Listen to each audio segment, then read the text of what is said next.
countries could recoup the costs of the war. And this was too much for the German economy. It collapsed. So we're now 1922, 2 or 3 years after the end of the war. And in between 1922 and 1923, just to remind you all, the German mark, the name of the currency, the Deutschmark at that time, went from about 6 to $1 to 4 billion to $1. That's an inflation. I'll give you an example. My mother was born in Berlin, and my mother remembers her mother, my grandmother, and her husband. He worked in a store, and he would run home during his lunch half hour. Would not sit there at the store and have his sandwich the way he used to. He would get paid at noon for the morning. A payment would be a bag, paper bag, filled with bills. He would run home and hand it off like a relay runner to his wife, my grandmother, who would immediately go to the store. He would have to go back to work, and she would spend all that money, because if she waited for 3 hours, that money would be worthless, because the prices were doubling every 40 minutes. That's an inflation. And that didn't happen in some poor little corner of Asia or Africa or Latin America. That was the second or third most important capitalist country in the world at the time. You put too much pressure on a society, it's going to try to solve its problems by printing money, and that can spiral all out of control. Very smart economists in Germany, just as smart as anywhere else. They couldn't prevent it, they couldn't fix it. It was the collapse of Germany. In the process of 8 months, the prices of everything went crazy. Here's just to frighten you, because I want to. What happened, among other things, was simple. The German people, a frugal people, for several generations had saved money for their rainy day, for their old age. In the period of 6 months, 4 generations of a family's savings was about enough to buy a quarter pound of butter. You wiped out the middle class's entire savings, which was the only thing that distinguished them from the working classes. Those people who had accumulated a saving were wiped out. They weren't destroyed in the war. What destroyed them was the inflation. And in their rage at being wiped out by an inflation, starting in the middle of the 1920s, they found themselves so upset that it became reasonable to believe that Germany, from being a basket case, could and would rise to take over the entire world if it only followed, in the name of tall, blonde, blue-eyed people, a short, dark-haired Austrian idiot. But one who met the problem at that time. A vision, an appeal to people who had been wrecked and who hated capitalism. Nazi, the word Nazi, comes from the German word national, national. Nazi is the first word, National Socialist Workers' Party. That's the name of Hitler's organization, the National Socialist Workers' Party. And the word national in German is National, first 4 letters, N-A-Z-I. So this is an anti-capitalism because capitalism wrecked us. And we need a fascism as a solution. So these are serious risks. And when you hear people talk about this, it is not appropriate to dismiss this. And that's a strong argument I want to make to you. Well, if you remember that at the beginning, I talked about fiscal policy, the other way. What's the other way you can stimulate the economy? Well, the other way, besides filling it up with money, is for the government to do something else. Not print money now, but spend money. Printing money and putting it into the economy still leaves it a question, will the banks, which is where you put your new money, will they lend it out? Fiscal policy is when the government acts more directly. It doesn't print money and make it available to people hoping they'll spend. It does the spending itself. So fiscal policy is when the government spends money itself.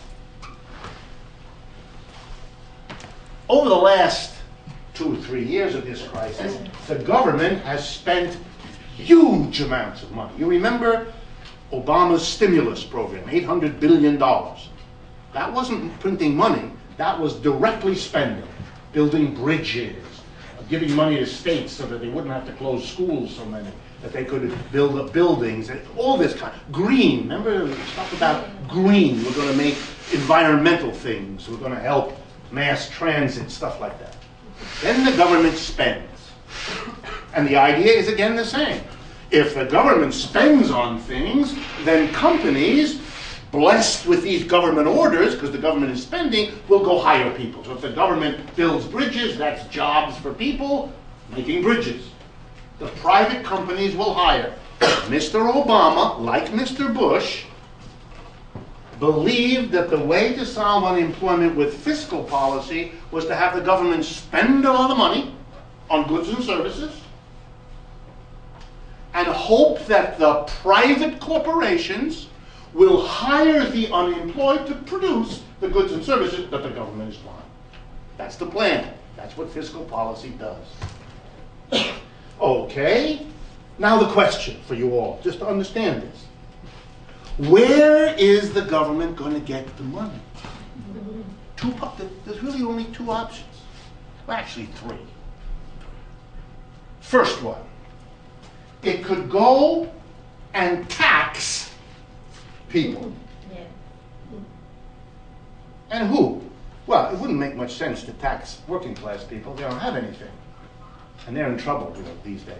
So if you're going to tax someone to stimulate the economy, what you'd have to do is tax business and the rich. Those who have done really well the last 25 years, you go after them. That would be one way to raise the money. Second option, you don't tax the rich. You spend the money and you don't raise taxes. When you spend all that extra money in a crisis without raising taxes, it produces what you hear about called a deficit. That's the difference between the extra spending you're doing to get us out of the crisis as a government, but you're not taxing people to raise it. So if you're spending more but you're not raising more in taxes, you have to borrow the difference. So deficits mean the government is borrowing the money needed to stimulate the economy out of unemployment. And what's the third thing? The third thing could be the following. The Federal Reserve, which is, as you know, a branch of the government, could print up a lot of money, not bother giving it to the banks and the private sector, just give it to the Treasury. One branch of government prints it, hands it over to the other branch of government, which spends it. What has the United States government done? Has it taxed business and the rich to raise the money to get us out of the crisis? No. And the front line of making sure that doesn't happen is the Republican Party. That's their role. They have many allies inside the Democratic Party, so it's not been a tough issue for them, but they're the front line. No, don't tax the rich. Okay, so what is the government left to do? It's done the other 2. It has gotten some new, fresh money from the Federal Reserve. How that's done, we can talk about later if you're interested, but that's part of it. But the major thing the government has done is borrow the money, deficit finance. So for example, last year, the full year 2009, the United States government ran a $1.4 trillion deficit. The government of the United States, mainly because of the stimulus program, spent $1.4 trillion more than it took in taxes. Where did it get the money? It borrowed it. But who did it borrow it from? Well, who the hell is in a position to lend money to the government? Most of you, I would guess, have never had a conversation with an agent of the government about lending them money. No one has visited your home to talk to you about this. You haven't had a meeting at the Chase Manhattan Bank to discuss the terms of your loan. Guess who lends to the United States government? Business and the rich. So for them, of course, here was a choice. You could either be taxed by the government to enable them to get us out of the crisis, or you could lend the money to the government, in which case they'd have to pay you back with interest. That's why we borrow the money, because for rich and business, that's much to be preferred. That way, they make money out of the crisis, and we all get to pay the taxes for the next 30 years to pay them back with interest. The Republicans are the champions of that, and the working class people who voted for the Republicans are voting for that. That's why they're angry. The Republicans will not permit now the last step of this wild psychodrama. Having put the government into an unbelievable deficit that risks burdening the next generation with vast new taxes to pay off all these debts. Taxes which we wouldn't have to pay, right? If the government now went after the rich and made them pay, then they would have been able to stimulate the economy. There would be no deficit, and so there would be no next generation to have to pay it. So the Republicans, who made sure that didn't happen, are now going to the American people. They're smart. And in recent years, much smarter than the Democrats. And they're going to the mass of people and saying, ready? The government has screwed you again. It's stuck you with these deficits that are going to cost the government all this money, and you're going to have to pay. Don't let that happen. No more deficits. Huh? If there are no more deficits, the government can't tax, because the Republicans don't even, that's not even discussable. I can see from many of your faces you never really kind of realized that before. I don't want to embarrass you. But of course it could have been raised in taxes. I think I told you in one of the earlier sessions about the one state in the United States that did that over this crisis, Oregon. The people in Oregon voted and supported their government not to have a deficit, not to borrow, not to cut workers, not to cut services, but to tax business and the rich, which the people in Oregon did. Just shows you it can be done. But the Republicans are not going to say, see there, you can't have money deficits because it's terrible. Okay, you can't tax people, the rich, won't permit that. You can't run a deficit anymore